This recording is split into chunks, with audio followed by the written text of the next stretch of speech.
it going? Welcome to Trapped in the South. Today we are talking about a book that I read called Local Missing Woman by Mary Kubica. I read this book via the Clouds Library app. So most of you guys know I love reading books and I love reading physical copies of books. However, this time I was intellectually in a push and I said, hey, you need to be reading a book, find a book, and listen to it. And I have been using the Cloud Library app for a couple years now. A good friend of mine told me about it. And if you have a local library card, you can also sign up for the Cloud Library app.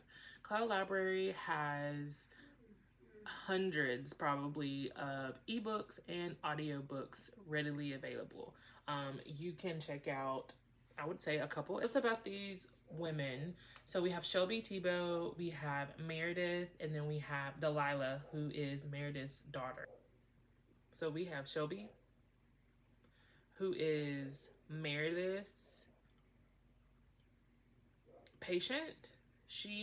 Meredith is a doula, and Shelby is her patient. They all kind of live in the same area. And then we have Delilah, who is Meredith's daughter. Josh is Meredith's husband. And then there is B and Kate, who are their next door neighbors.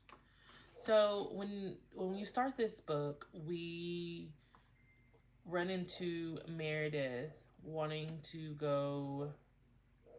No, you run into Shelby wanting to go running in the middle of the night, and the communication between her and her boyfriend or husband.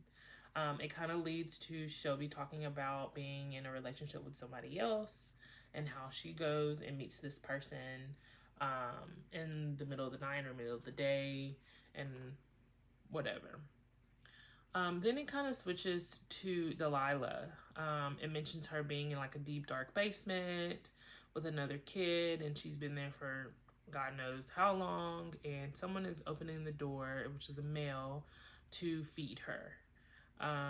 She's very weary of this individual, and she takes advantage of him and basically jabs something in his neck, and she breaks free, and she's wandering away from this home that she has been trapped in for years. That cuts to eventually her being found, this girl being found by Kate, which happens to be the next door neighbor of Josh. Josh, at this point, 11 years later, his wife is gone, and it's just him and his son, Leo. It's a pretty, the way she wrote it, honestly, in the end, it was beautiful. And I think that I'm trying to go too far into detail, and it's going to be super confusing for anybody who wants to actually read this book. But basically, there's a bunch of twists and turns in the book that the person who was let out of the basement happens to not be the child that they're looking for. And that involves a lot of different people because particular protocol was not done correctly.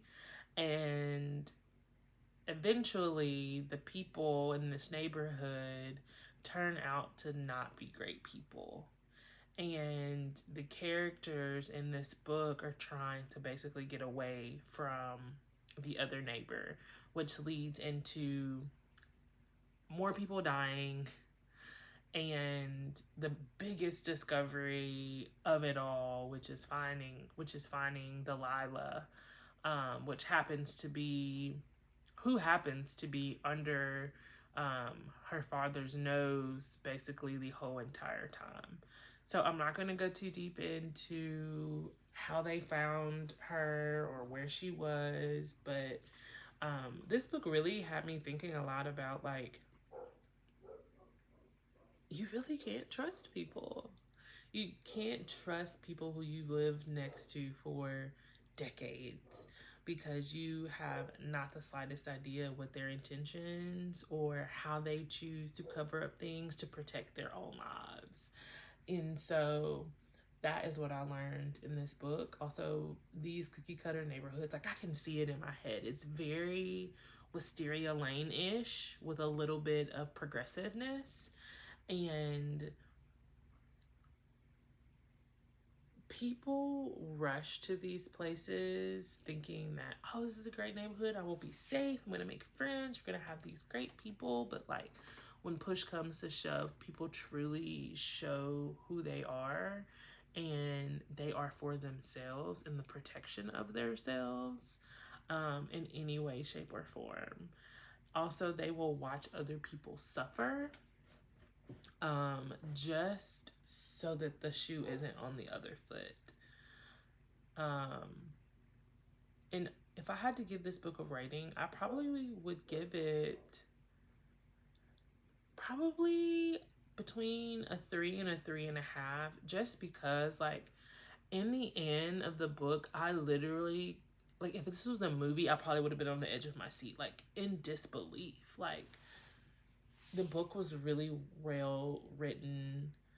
There are spots in that book though that I wish that they would have sped it up a little bit, but after reading it, I really do understand why it was written the way that it was. So I plan to read more by Mary Kubica. I'm so sorry if I'm pronouncing it incorrectly. But if you have read this book, let me know in the comments down below. If you read any of her books, let me know which one that I need to read next, because if all of her books are kind of mystery thrillers, then I definitely will check them out. So thank you guys for watching, and have a good day. Bye.